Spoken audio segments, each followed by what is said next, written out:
conversación con el Líbero sobre temas de economía que en estos tiempos que corren son muy importantes, no solamente en Chile, sino en todo el mundo, por lo que ha ocurrido en este último año, estos últimos 2 años especialmente, con la pandemia, las recesiones económicas que hemos visto en distintas partes. Y esta vez está con nosotros, nos acompaña una destacadísima economista chilena, Soledad Arellano, que es economista de la Universidad Católica, hizo su doctorado en el MIT, en Estados Unidos, en economía. Es además profesora universitaria, vicerrectora académica en la Universidad Adolfo Ibáñez y, por supuesto, una experta en temas técnicos que ha estado cerca del mundo de las políticas públicas ya hace bastante tiempo. Así que, Soledad, muchísimas gracias por participar en esta conversación. Gracias a ustedes por la invitación. Soledad, vamos a hablar de varios temas, pero uno que me encantaría comenzar contigo es tu diagnóstico, tu análisis sobre la situación del mercado laboral hoy día en Chile, o más bien la realidad laboral de Chile. Se está hablando bastante de que el desempleo está muy alto, que parece ser que este crecimiento económico que estamos viendo de rebote no necesariamente se está traduciendo en la creación de empleos que nos gustaría ver a todos. ¿Cuál es tu diagnóstico de la situación hoy día laboral en Chile y qué crees tú que tendríamos que hacer para mejorar la realidad en la que nos encontramos? Y también, por otro lado, ¿por qué es importante el empleo? Todos sabemos, bueno, es muy importante por diversas razones, pero ¿cómo se genera el empleo, las condiciones que hacen posible, digamos, que haya más empleo?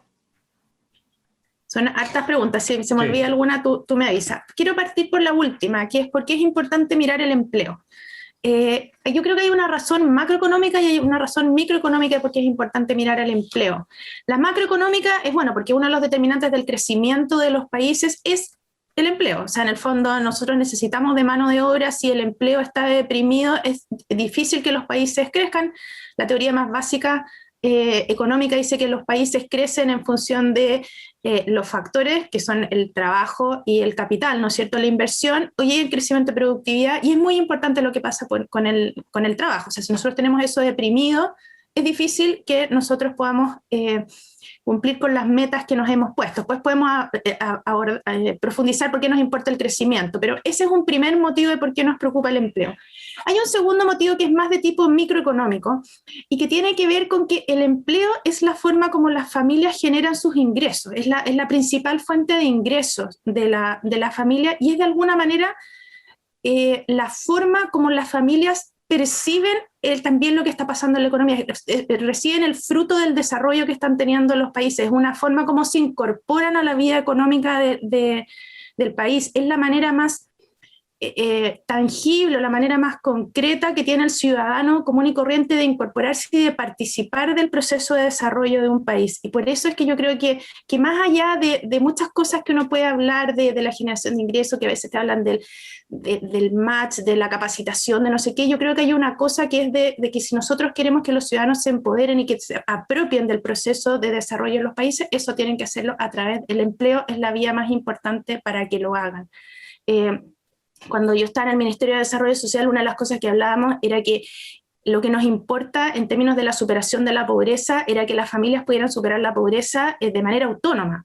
En el fondo, que fuera algo, una cosa permanente, porque no sacamos nada con transferir solamente ingresos, porque en el fondo, cuando uno transfiere ingresos, la pobreza se acaba, ¿no es cierto? Es posible que si hoy día uno ve con los montos del IFE y estimara cuál es la pobreza por ingresos, a lo mejor te parecería que la foto del minuto es que es mínima, en el fondo, porque tú estás transfiriendo montones de recursos a las personas, pero eso no implica que sea una solución permanente, no significa que las personas realmente lograron salir de la pobreza, que es lo que tú quieres, y la manera como las familias salen de la pobreza es a través de la generación autónoma de ingresos, y eso, la principal vía es el empleo. Por lo tanto, hoy día nosotros estamos en una situación muy frágil en términos de crecimiento, pero también en términos de superación de la pobreza. Las últimas cifras de la CACEN nos muestran que la pobreza aumentó en prácticamente 2 puntos porcentuales. Es posible que hubiera sido mayor sin las ayudas que tuvo el Estado. De hecho, Chile fue de los países que tuvo un menor impacto en la pobreza en el contexto de Latinoamérica, que no es que estemos contentos porque siempre es complejo que haya un aumento en la pobreza, pero fue menor de lo que podría haber sido.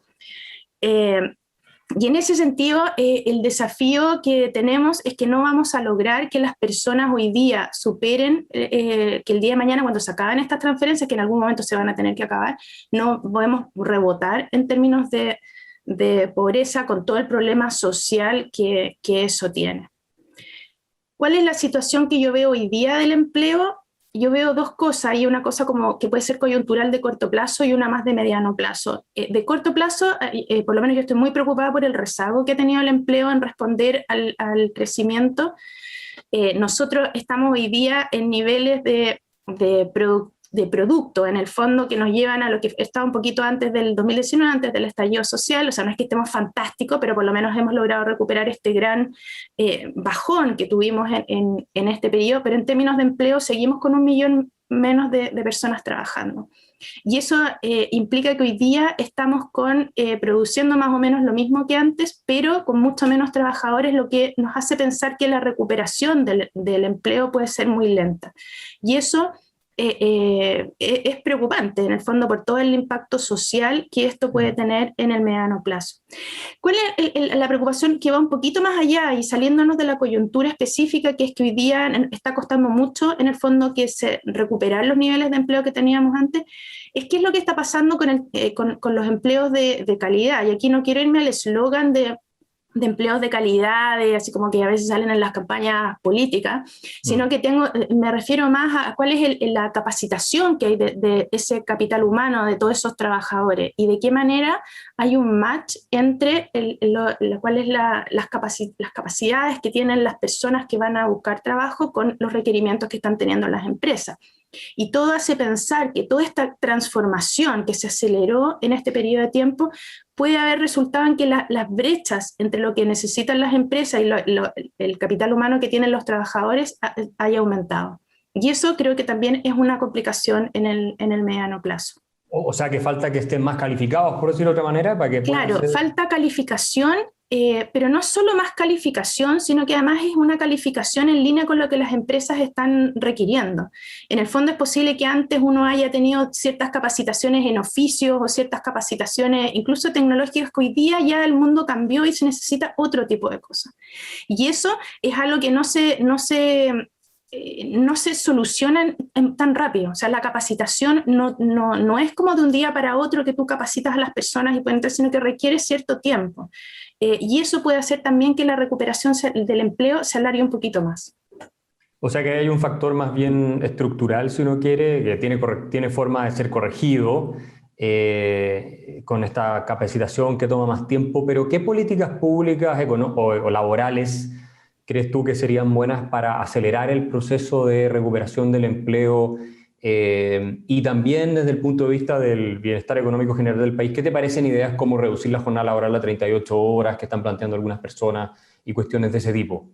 ¿Van en el camino correcto? Intuyo que no, pero Mira, yo creo que hoy día lo que hemos visto es que nos hemos adaptado al mundo con la flexibilidad ha sido la clave en el fondo para que logremos ir superando esta crisis. Y cualquier tipo de medida como la que tú dices, que es como reducir o establecer que la jornada laboral tiene que ser máximo de 38 horas, todo esto que están diciendo con salarios mínimos que tienen que, con muy alto, yo creo que cualquier rigidez que nosotros introduzcamos en este momento al mercado laboral, que puede parecer muy bonito para la persona que lo lee, a la larga es un retroceso. No nos olvidemos que en este periodo, cuando uno mira probablemente qué es lo que pasó con la productividad total de los factores, probablemente ha tenido un salto muy grande, porque estamos produciendo lo mismo con menos trabajadores, ¿no es cierto?, que lo que teníamos antes, que yo creo que es una cosa transitoria, pero que sí puede tener efectos permanentes. O sea, si tú empiezas, o sea, las empresas lograron, de alguna manera, o un porcentaje de las empresas lograron mantenerse en pie, se transformaron. Si nosotros les ponemos rigideces, no van a ir a buscar a esos trabajadores que se quedaron afuera. En el fondo, ¿cuál es el incentivo que tienen las empresas para contratar trabajadores si les ponen un montón de reglas? Y en cambio, hoy día están haciendo lo mismo, pero con menos. ¿Me entiendes? Claro. Entonces, yo creo que cualquier cosa que implique rigidizar el mercado del trabajo, a la larga rebota en contra de los trabajadores. Tú tocaste un punto que es súper importante, no solo en Chile, pero en muchas partes del mundo se está discutiendo, pero especialmente en nuestro país es relevante. Al pasar dijiste haciendo alusión a probablemente las nuevas tecnologías que están empezando a ser incorporadas por las empresas, qué sé yo, automatización, robotización, todo ese tipo de cosas. Este es un tema más allá de la contingencia de la pandemia o no, se nos habría venido igual. Claro que ahora se puede haber acelerado. De nuevo ahí, ¿cuál es la respuesta en términos de políticas públicas que debiéramos tener? ¿Y qué crees tú que efectivamente va a pasar cuando tú examinas el escenario de cómo está funcionando la economía política en Chile?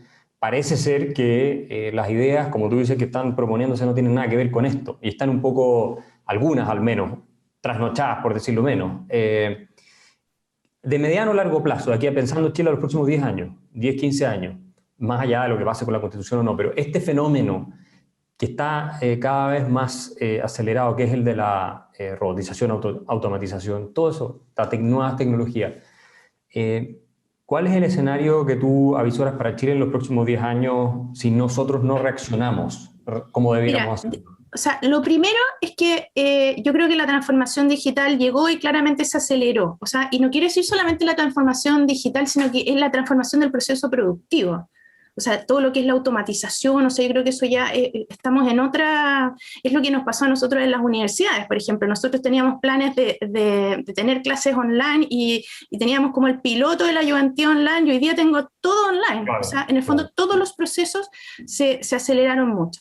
¿Cuál es la debilidad que tenemos nosotros en Chile? Y aquí como que voy a ir a lo que salió en el informe del WEF que se publicó el año pasado. Claro. En el informe del WEF se hablaba de cuáles eran cómo estaban las condiciones en los países para ir superando etapas de desarrollo. No fue el tradicional estudio del ranking que se hacía todos los años. Y Chile ahí salía mal parado en términos de cuáles eran las habilidades digitales de los trabajadores. Nosotros estamos muy atrasados en eso y por lo tanto todo lo que tiene que ver con tal vez lo más básico para que los trabajadores se puedan subir a este cambio tecnológico, estamos atrasados. ¿A qué me refiero? Por ejemplo, no solamente hoy día cuando tú sales y ves qué es lo que le están enseñando a los niños en los colegios, desde muy chicos los estudiantes saben programar, por ejemplo. Aquí en Chile eso no pasa. Claro. Entonces, desde habilidades que tú a veces no necesitas que la persona sepa programar, o sea, no en todos los trabajos a las personas les van a exigir programar, pero es la forma de pensar en términos de algoritmos, en términos de cómo modular, etcétera, que tiene mucho en la programación, que es importante para el mundo que viene. Y esa es una habilidad que se está quedando atrás. Hay una segunda cosa que ahora me voy a ir al otro extremo, que es como en términos de la formación humanista. Hoy día el mundo necesita cada vez menos formación tan profesionalizante porque los conocimientos se quedan obsoletos muy rápido. En el fondo tú ya no necesitas esto me van a retar a lo mejor, pero uno no necesita que se conozcan todas las tecnologías, en el caso de los abogados no se necesita que se conozcan todos los códigos, porque hoy día lo que tú tienes que saber es saber ir a buscar la información, tienes que saber procesar la información, tienes que saber combinar distintas fuentes de información y tienes que saber aprender, porque vas a tener que ir aprendiendo cada vez más. Si nosotros seguimos con una formación tan profesionalizante, en la cual llenamos a los estudiantes de puros conocimientos, esos son estudiantes que pueden salir súper buenos para los primeros 2 o 3 años en el mercado laboral, pero cuando venga después van a preferir a la generación anterior, que ya viene para la nueva tecnología. ¿Me entiendes? O sea, si nosotros tampoco avanzamos en términos de la formación que le estamos dando a los estudiantes en su época de educación, bueno, escolar de todas maneras, pero también en la educación superior, eso también nos impide ir enfrentando los desafíos que nosotros tenemos más adelante.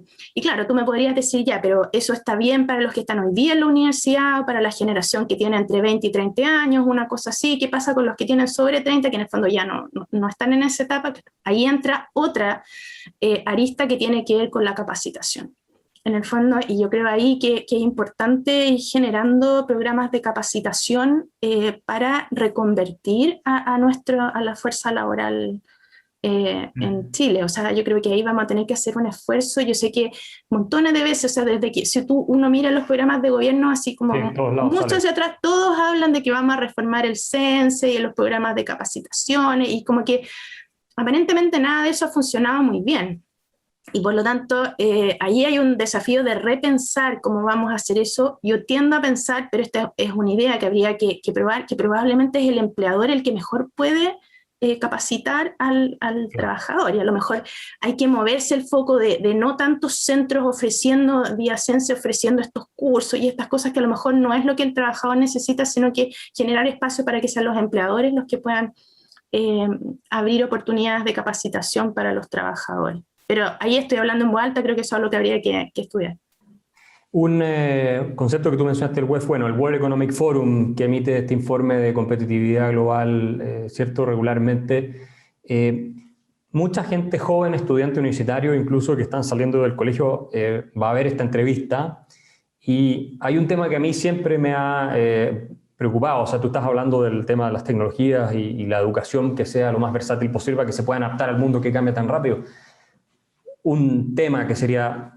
A mí me parece súper importante, es el del inglés. ¿Qué tan importante crees tú que es en este mundo que viene, que los estudiantes, la gente, como parte del capital humano, domine bien el inglés? Te lo pregunto como profesora universitaria. Después vamos a volver de nuevo al tema económico más de fondo. Pero... O sea, hoy día un profesional que sabe sin hablar inglés,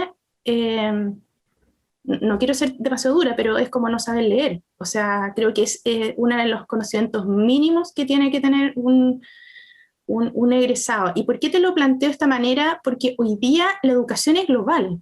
O sea, hoy día no solamente las universidades están teniendo cada vez más profesores que vienen a hacer cursos en inglés o más oportunidades de que los estudiantes tengan experiencias de internacionalización, incluso sin salir de Chile, porque no todos los estudiantes siempre tienen los recursos, pero hoy día hay un montón de oportunidades de internacionalización, como se llama internacionalización at home, en el fondo, que si tú no sabes hablar inglés te vas a quedar totalmente fuera de esa corriente.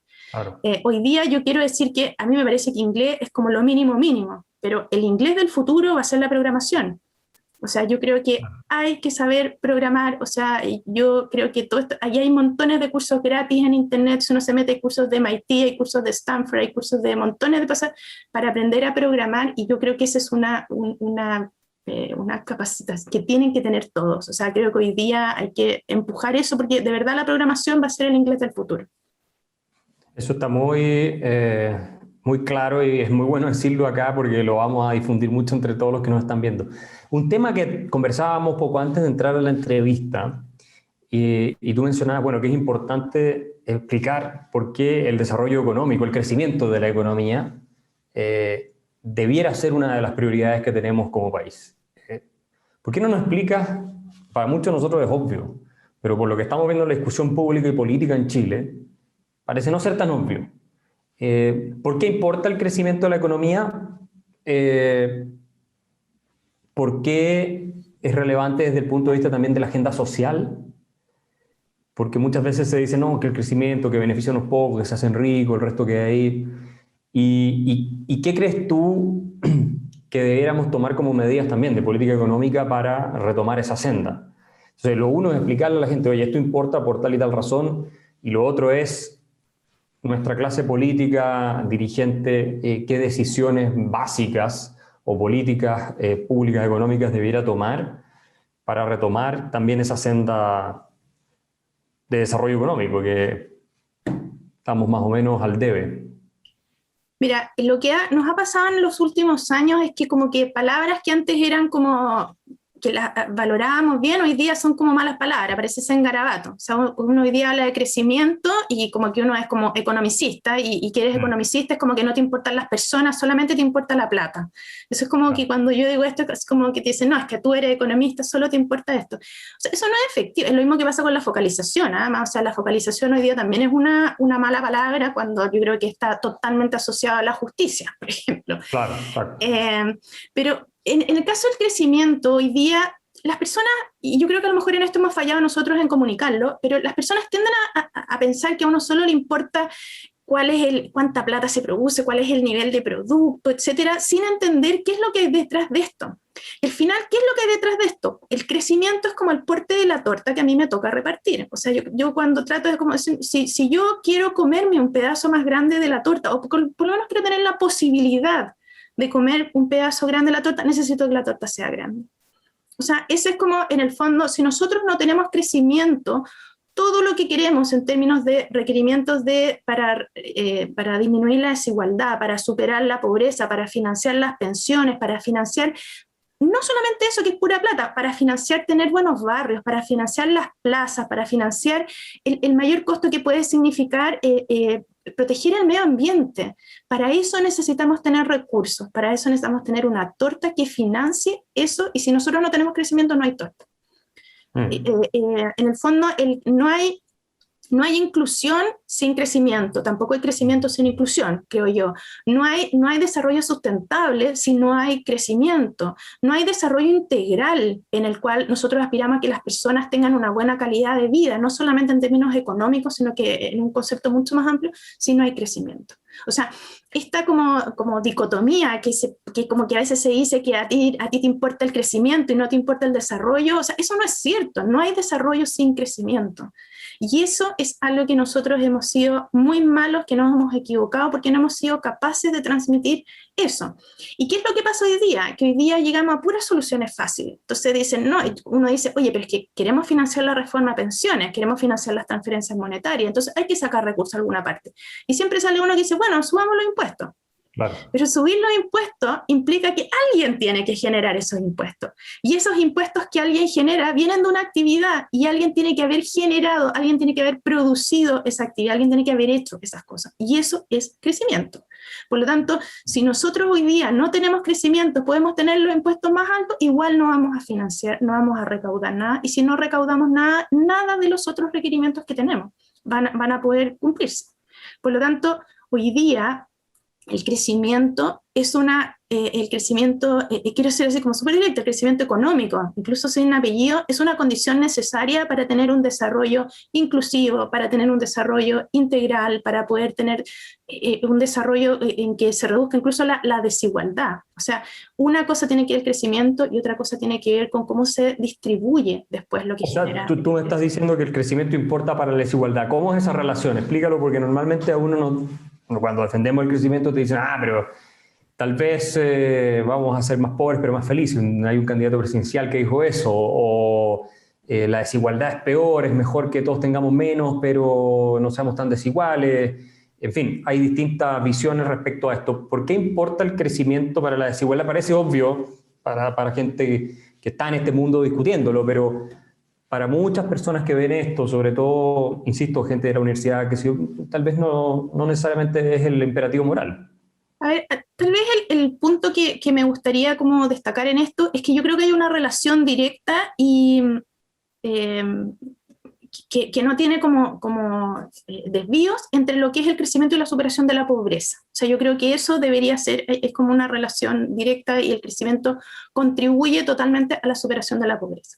Es verdad que políticas de crecimiento podrían terminar en sociedades, o sea, hay ejemplos en el mundo, de hecho, que uno podría tener políticas en las cuales hay o sea, en el extremo podríamos tener un solo grupo económico que produjera todo lo que produce el país, se crece y hay una concentración de riqueza y de ingresos máximo, ¿no es cierto? Eso en el papel puede efectivamente ocurrir. Pero el punto más importante, yo creo, en esto es que hoy día, para superar la desigualdad, también necesitamos el crecimiento. En el fondo, muchas de las políticas redistributivas que hoy día apuntan a disminuir la desigualdad requieren de una generación previa de ingresos. Y por lo tanto, se requiere del crecimiento. El crecimiento no se contrapone per se a la reducción de la desigualdad. Y yo creo que todo esto que cuando uno habla de crecimiento es como crecimiento igual desigualdad, que muchas veces como que a ti lo único que te importa es la plata y te da lo mismo que toda esta brecha, eso no es cierto. O sea, la misma evidencia empírica muestra que los países han ido reduciendo la desigualdad en la medida que han ido pudiendo crecer. Yo sé que alguien podría levantar la mano y decir, oye, es que yo conozco el caso de este país, que sí es cierto. Hay casos, pero nosotros no tenemos por qué tomar ese camino. Sí, y además yo siempre digo es mejor ser desiguales en la riqueza que iguales en la pobreza, pero eso ya es o sea, es mejor que haya desigualdades donde a nadie le falta nada, que igualdad absoluta donde a todo el mundo le falta todo, digamos. Claro, así. Lo que pasa es que esa frase tiene sentido cuando en el fondo incluso el que está por debajo tiene un nivel mínimo que socialmente es aceptable, ¿no es cierto? Que Claro, para lo cual hablando en tan genérico uno no sabe. Claro, pero eso es algo que como sociedad uno debería llegar a un acuerdo. El punto más importante yo creo es que no se contrapone. Es más, el crecimiento yo creo que contribuye a la disminución de la desigualdad. Y un punto ahí, ya para ir cerrando, pero que me parece súper importante, porque efectivamente tú puedes ir compensando mediante redistribución de riqueza parte del Estado, pero para eso el Estado tiene que gastar de manera eficiente esos recursos, ¿no? No puede ser que los despilfarre, que no tenga sentido, o que sea muy corrupto. En fin, ¿cómo lo hace en ese sentido el Estado en Chile, desde el punto de vista del gasto público, el gasto estatal que se financia con impuestos, para generar estas oportunidades, ir igualando la cancha? Porque algunos datos muestran que nosotros no varía mucho comparado con la OCDE, la desigualdad antes y después de impuestos y transferencias. Corrígeme si estoy equivocado en eso. Y también el mismo World Economic Forum que tú citabas muestra que la eficiencia del gasto público en Chile es re mala. Yo lo último que vi era como país número 80 en eficiencia en el mundo en el gasto público. Entonces, ¿qué parte qué tanta urgencia debemos darle a esta modernización del Estado, esta reforma de la que se habla hace tantos años y que no se ha hecho, parece que demasiado? Mira, yo creo que se mezclan dos cosas. Hay una cosa que tiene que ver con lo que es el funcionamiento del Estado, y hay otra cosa que por supuesto que va de la mano, pero que uno lo podría analizar, que es cómo funciona el gasto público, que en el fondo ya es lo que sale como en términos de transferencia o de distintas políticas hacia afuera. Y lo que tiene que ver con el funcionamiento hacia adentro del Estado, yo creo que nosotros tenemos un Estado súper poco moderno, un Estado en el cual bastante ineficiente. Yo creo que acá la reforma del Estado no llora, o sea, la reforma, y aquí no es una reforma de política pública, en el fondo, en el cual uno podría decir cambiamos la política social, por ejemplo. Yo aquí te estoy hablando de cómo funciona el Estado internamente. Está lleno de rigideces, montones de burocracia, y si bien los distintos gobiernos han hecho mayores o menores esfuerzos por avanzar en esto, yo creo que acá falta mucho. Y probablemente hay un tema de grupos de interés bastante complicado que para de alguna manera la reforma al Estado. Pero eso es algo, o sea, piensa en este tiempo cómo está funcionando el sector público en relación a cómo ha funcionado el sector privado en términos de calidad de servicio. ¿Cuánto te demoras tú en hacer un trámite hoy día, un trámite con algún servicio público? Te demora un montón. Y ahí claramente eso te habla de que el sector público, al menos en ese aspecto, está funcionando bastante menos eficiente que el sector privado en mucho lo que tiene que ver con la entrega de los servicios. Hay además otro tema que tiene que ver con cómo se gastan los recursos cuando ya tiene que ver con recursos de política pública. Y ahí a mí me parece bien interesante los avances que se han hecho en términos de evaluación de las políticas públicas. Se mira bastante poco y a mí eso como que me da un poco de lata porque creo que ahí tenemos una información muy rica que si alguien se metiera al detalle podría analizar. Pero el Ministerio de Desarrollo Social en conjunto con el Ministerio de Hacienda acaban de sacar la segunda evaluación de una política, la evaluación de los programas sociales, etcétera. Y si tú te fijas ahí no todos los programas son malos, particularmente los programas de transferencia son usualmente los programas más eficientes, los que tienen menos gasto en términos de gasto administrativo, pero hay mucho programa chico en el cual tú gastas mucho en términos de la burocracia y terminas llegándole muy poco al ciudadano de esos programas. Yo creo que fue el año pasado, ya no me acuerdo, en que hice un análisis en que uno miraba todos los programas que estaban como en una evaluación deficiente en términos de resultados y eran alrededor de 2.000 millones de dólares, por ejemplo. Muchos programas chicos, 2.000 millones de dólares, que hoy día te financiarían un mes del IFE. Claro. O sea, ¿te fijas? Entonces, yo creo que ahí hay un tema de orientación de la política pública. Nosotros gastamos, yo creo, no quiero decir que son todos los programas ineficientes porque esa generalización a mí no me gusta, yo creo que eso no es cierto, creo que hay programas que funcionan bastante bien, pero podríamos hacer mucho más si nosotros recortáramos toda esa cola inferior en términos de programas que gastan, puede ser que gasten poquito, pero muchos poquitos juntan mucha plata. Y una segunda dimensión en la cual fallamos en términos de política pública, en términos de la calidad del servicio público. O sea, y aquí lo que salió en el informe del PNUD hace varios años, en el Desiguales, si uno lo lee, las personas les molestaba más que la desigualdad de ingresos, lo que les molestaba era la desigualdad de trato. Exacto. Y lo que es algo que es como, yo creo que es mucho más impactante, porque en principio la desigualdad de trato no es algo que cuesta plata resolver. No, claro. ¿Te Es un fijas? tema O más sea, en el claro, fondo es un tema cultural, o sea, es un tema en el cual que obviamente hay aspectos tecnológicos que uno podría mejorar. Yo siempre reclamo que a mí me parece súper injusto que yo pueda tomar hora para ir al doctor vía internet y uno pide por la página web, pero que la persona que trabaja conmigo tiene que levantarse a las 6 de la mañana para ir a ver si la atienden en el consultorio. Eso me parece que es de una injusticia total, o sea, no tiene por qué pasar eso. Ese es una desigualdad de trato que nosotros tenemos que abordar, y yo creo que requiere de una reforma al Estado, pero también requiere de una reforma cultural.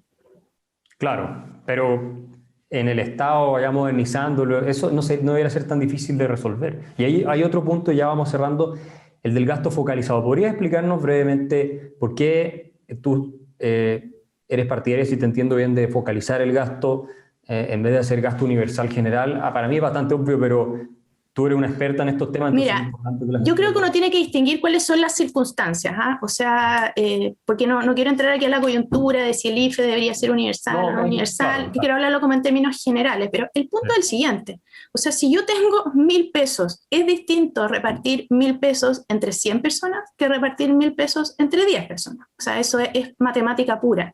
Y cuando los países tienen restricciones presupuestarias, como es el caso chileno, que tiene recursos limitados, hoy día tenemos una fantasía de que como que hay recursos por todas partes, como que creemos que uno puede salir a endeudarse, pero a todo el mundo se le olvida que mañana hay que pagar la deuda.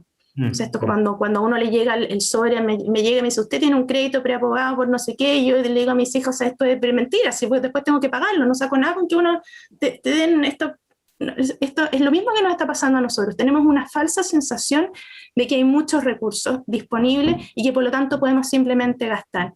Hoy día, si nosotros tenemos más personas, tenemos un grupo de personas que necesitan más que otro, yo creo que es una cosa de justicia el hecho de darles más a ese grupo que al grupo completo. Eh, Uno tiende, yo muchas veces escucho que esta universalidad se basa en la idea de que le vamos a dar a los que necesitan más, les vamos a dar todo lo que necesitan, en el fondo para llegar a lo mejor lo que uno considera, pero a todo el resto que no lo necesita le vamos a dar lo mismo. ¿Te fijas? Y eso es injusto, porque uno podría decir, ¿sabes qué? Está bien, le vamos a solucionar este problema, pero esas personas tienen otros problemas. Y nosotros, si en vez de darle todos estos recursos a los grupos que no lo necesitan, se lo diéramos en otro tipo de servicio, otro tipo de apoyo, esas personas podrían salir adelante mucho más fácil. Entonces, cuando uno se pasa o cuando uno se retira de la focalización, lo que estamos haciendo es que le estamos dando menos a muchas personas, pero en particular le estamos dando menos a las personas que más lo necesitan. O Claro. sea, esta cosa de la discusión que había con si se va a dar el 6% de la reforma de pensiones, que bueno, ya no sabemos qué va a pasar, pero si iba al fondo individual o al fondo colectivo, a mí siempre me decían, cada vez que yo decía, démoselo al fondo individual, me decían, no, pero es que aquí tenemos que fortalecer la solidaridad porque esto es lo que nos va a hacer crecer. Entonces yo decía, claro, pero si tú quieres hacer crecer el pilar solidario, necesitas tener un pilar individual muy fuerte, porque los recursos que tú vas a tener para el pilar solidario son los mismos. Entonces, si las personas tienen un pilar individual muy chiquitito, vas a tener que repartir los mismos recursos entre muchas más personas. A la larga, tú quieres que ese pilar individual sea grande para poder destinar, ojalá, muchos recursos para las personas que no lo tienen, poder darle un pilar solidario más grande. Esa es Claro. una parte de la discusión que como que a veces se olvida, y yo creo que se olvida porque no hay como que se ha perdido la percepción de que hay una restricción presupuestaria. Exacto, bueno, yo creo que pronto nos vamos a dar cuenta de que la plata no es infinita. Y una última pregunta, tal vez más de gusto personal. Si tú tuvieras que pasarte una tarde conversando con algún economista, vivo o muerto, eh, ¿a cuál elegirías? Oh, qué pregunta ¿Quién tan sería así como difícil. una persona que te encantaría pasarte una tarde conversando de economía o de otros temas? Para ser honesta, me gustaría conversar con varias personas, pero porque me gustaría como tratar de entender un poco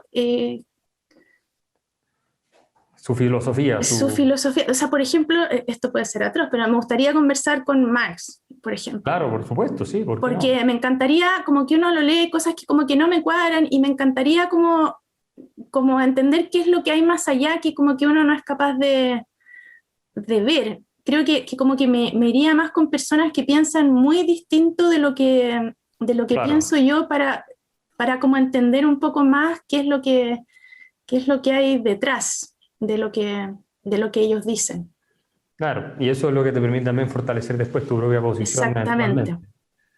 Soledad, muchísimas gracias por haber participado en esta conversación aquí con el libro y prontamente te estaremos invitando a una nueva, yo creo, con todo lo que está pasando en el mundo. Perfecto, 1.000.000 de gracias. Que estén bien. Que estés muy bien. Haz que estos contenidos lleguen más lejos haciéndote miembro de la Red Libero.